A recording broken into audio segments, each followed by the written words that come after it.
আমাদেরকে আর ভুলে গেলে চলবে না।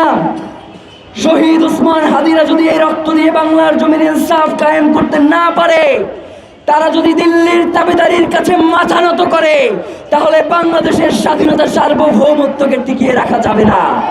আপনাদের সবাইকে সেই গোলামীর জিঞ্জির পরে বসে থাকতে হবে। আমরা চাই শুধুমাত্র ইনকিলাব মঞ্চ নয়, শহীদ ওসমান হাদির মাথায় গুলিবিদ্ধ করে শুধু শহীদ ওসমান হাদিকেই হত্যা করা হয় নাই, তারা বাংলাদেশের মাথায় গুলি চালিয়েছে, তারা বাংলাদেশের মস্তিষ্ককে নাই করে দিতে চেয়েছে। বাংলাদেশ জুলাই পরবর্তী যেই মাথা উঁচু করে দাঁড়িয়েছে, তারা সেটাকে নস্যাৎ করে দিতে চায়। তারা কোনোভাবেই চায় না যে বাংলাদেশের সার্বভৌমত্ব বিশ্বের বুকে মাথা উঁচু করে দাঁড়াক, যার জন্য তারা আপ্রাণ চেষ্টা করে যাচ্ছে। আমরা এও জানছি যে তারা আমাদের ভাইদেরকে হত্যার জন্য এখনো বিভিন্নভাবে প্রচেষ্টা করে যাচ্ছে। আমি আপনাদেরকে জানিয়ে রাখি যে কোনোভাবেই শহীদ ওসমান হাদি কেন, আমাদের প্রত্যেককেও যদি মেরে ফেলা হয়, তবুও বাংলার জমিনে একজন যদি জীবিত থাকে, সেও ইনসাফ কায়েমের জন্য এই লড়াই চালিয়ে যাবে। ভাইরা, অনেক কথা বলতে মন চায়। আমাদেরকে বিভিন্ন জায়গা থেকে বলা হয়, ভাইরা আপনারা কঠোর আন্দোলন করেন না, তাহলে সরকার পইরা যাইতে পারে। আমাদের এই কঠোর আন্দোলনের কারণে যদি সরকার পইরা যায়, তাহলে তো সরকার ঠিকই নাই, সে তো পইরা যাওয়াই উচিত।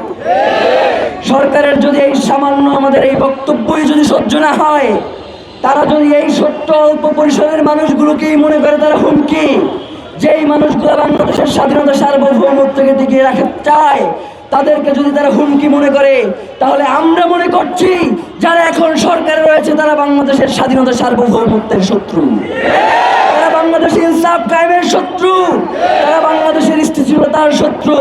সুতরাং আমরা ইনকিলাব মঞ্চ আপনাদেরকে জানিয়ে দিতে চাই, আমরা গতকালকে আপনাদের মাধ্যমে 3 দফা ঘোষণা করেছি।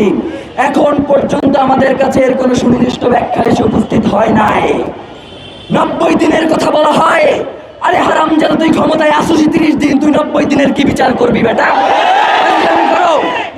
90 দিনের কথা বলে আগামী 30 কার্য দিবসের মধ্যে দ্রুত বিচারিক ট্রাইব্যুনালের মধ্য দিয়ে আন্তর্জাতিক গোয়েন্দা সংস্থার যারা পেশাদারী এবং নির্ভরযোগ্য, তাদের মধ্য দিয়ে শরীফ ওসমান হাদির খুনের সাথে যারা জড়িত রয়েছে, তাদেরকে গ্রেফতার করে আগামী 30 কার্য দিবসের মধ্যে বিচার নিশ্চিত করতে হবে। কোনো হাঙ্কি পাঙ্কি চলবে না। প্রিয় ভাইয়েরা, আমরা বলেছি, আমাদেরকে এখনো বিভিন্ন মাধ্যম থেকে জানানো হয় যে শহীদ ওসমান হাদিকে যারা হত্যা করেছে তারা এই দেশেই রয়েছে, এবং আমাদেরকে বলা হচ্ছে যে 25 তারিখে তো সকলে জনাব তারেক রহমান দেশে আসবেন, তার জন্য জনগণ উতলা হয়ে থাকবেন। এই সময়ে এই সন্ত্রাসীদেরকে বাহিরে পাঠানোর একটা প্রক্রিয়া চলছে।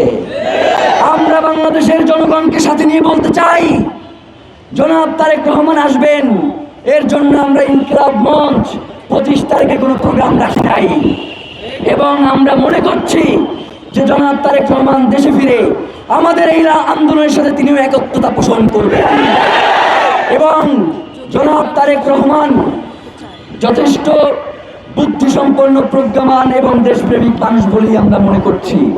সুতরাং তিনি বাংলাদেশের স্বাধীনতার সার্বভৌমত্ব বিনষ্ট হয়, বাংলাদেশ ইনসাফ কায়েমের যেই লড়াই সেটা বাধাগ্রস্ত হয়, দেশপ্রেমিক তারেক রহমান এই ধরনের কোনো সিদ্ধান্ত নেবেন না। তিনি অবশ্যই যাতে অতি দ্রুত ওসমান হাদির খুনিদেরকে বিচারের মুখোমুখি করা যায় এবং 30 দিনের মধ্যে সেই বিচার কাজ সম্পন্ন করা যায়, সেক্ষেত্রে তিনিও আমাদের সাথে একতা পোষণ করে এই আন্দোলনে সামিল হবেন।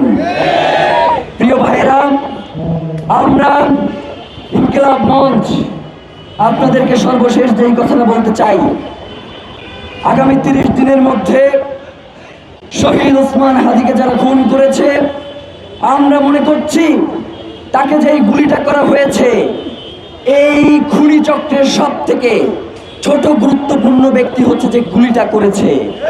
সব থেকে বড় রাঘব বোয়ালদেরকে আড়াল করবার জন্যই তাকে এখন পর্যন্ত জনসম্মুখে আনা হয় নাই।